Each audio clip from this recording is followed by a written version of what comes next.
Hey guys, Movie Wiz here.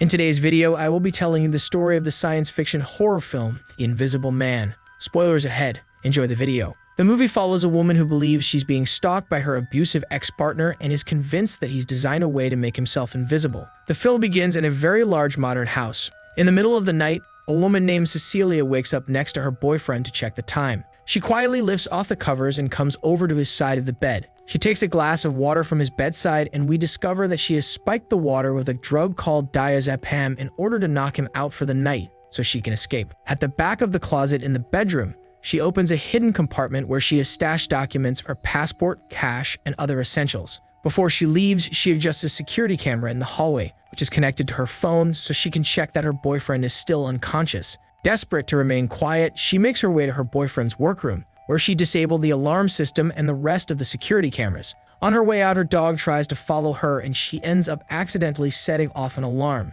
She flees across the garden over the wall and races through the woods in pitch black darkness. Armed with nothing but a flashlight, she ends up on an empty road and is picked up by her sister Emily. She jumps in the car, but in her panic, she drops the bottle of drugs she used on her boyfriend. Before they have a chance to drive off, her boyfriend emerges from the tree line and smashes the passenger window. They manage to escape, but we see the boyfriend pick up the diazepam as he watches them drive off. 2 weeks after her escape, we learn that Cecilia has been staying at the house of one of Emily's friends, a detective named James Lanier, and his daughter Sydney. Cecilia is traumatized and paranoid after fleeing her boyfriend Adrian and constantly fears he will find where she's hiding. It's even a challenge for her to walk to the mailbox without panicking. Emily visits the house to deliver the news that Adrian is dead, reported as an apparent suicide. Cecilia is understandably shocked but somewhat relieved and finally admits to Emily and James the full extent of the abuse her ex-partner inflicted on her. She details how he would control every aspect of her life, what she wore, where she went, and how she spoke.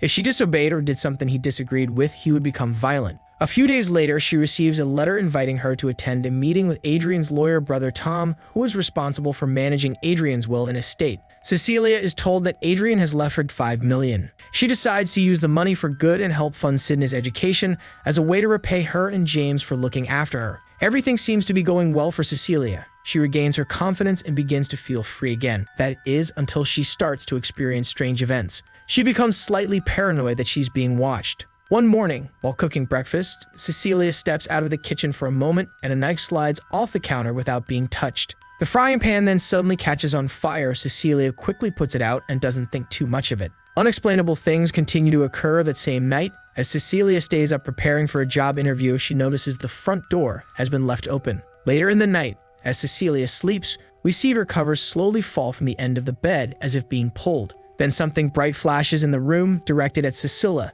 similar to the flash of a camera. She wakes up and picks up the covers, but it gets stuck on something. It looks as if someone is standing on the covers, but no one is there. Suddenly, she is pushed over. She screams for help, waking up James and Sydney, but they find no one in the house. The next day, Cecilia interviews for a job at an architecture firm. She takes her portfolio with her to present, but when she opens her case, it's completely empty. Slightly embarrassed and confused, she stands up to leave, but quickly becomes hazy and faints. After a visit to the hospital, she receives the results from a blood test that informs her she has traces of diazepam in her system, the same drug she gave Adrian. She finds the bottle of drugs in her bathroom covered in bloody fingerprints. Cecilia decides to visit Tom, Adrian's brother, and confesses to drugging her husband with a medication. She explains why she believes Adrian isn't really dead and is stalking her. She's convinced that with his work in optics and access to high-tech equipment, he's invented a way to make himself invisible. Tom shows Cecilia pictures of his dead body to persuade her he is really dead. She goes to visit Emily for support. When she arrives, Emily won't let her in.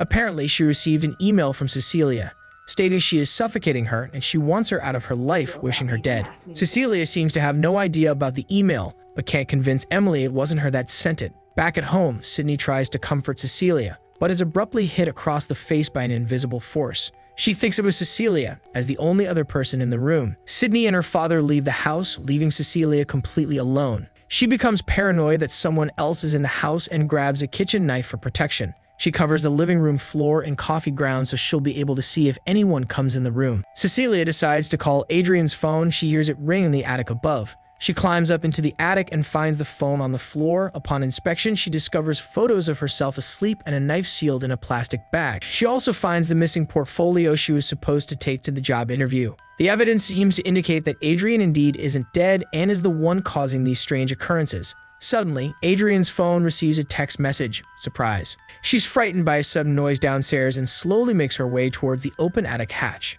In a fast, instinctive decision, she throws a can of white paint, which reveals the shape of a man on the ladder below her, but before she has time to react, he flees. She climbs down to try and find him and notices white paint in the kitchen sink, the faucet still running. Suddenly, Cecilia is attacked by something invisible. She's choked, thrown against the wall. She fights her way free, but before she can get up, she's catapulted to the dining table. Frantically, she tries to defend herself against the unseen assailant. Something grabs her hair and she wrestles with the invisible figure before smashing a plate over his head and fleeing out the house onto the dark street outside. She jumps in a taxi and heads back to her ex-boyfriend's house. She still remembers the security combinations to get in. She goes back into the lab, which harbors a strange machine in a sealed room. After studying the machine, she accidentally activates it and reveals a specialized suit invented by Adrian. The suit is made of a material capable of making the wearer invisible. This confirms that Cecilia was justified in her paranoia and Adrian is still alive. At that moment, Cecilia hears someone enter the house. She grabs the suit and hides it in the bedroom closet. Once again, she fights Adrian off with the help of her dog and flees from the house.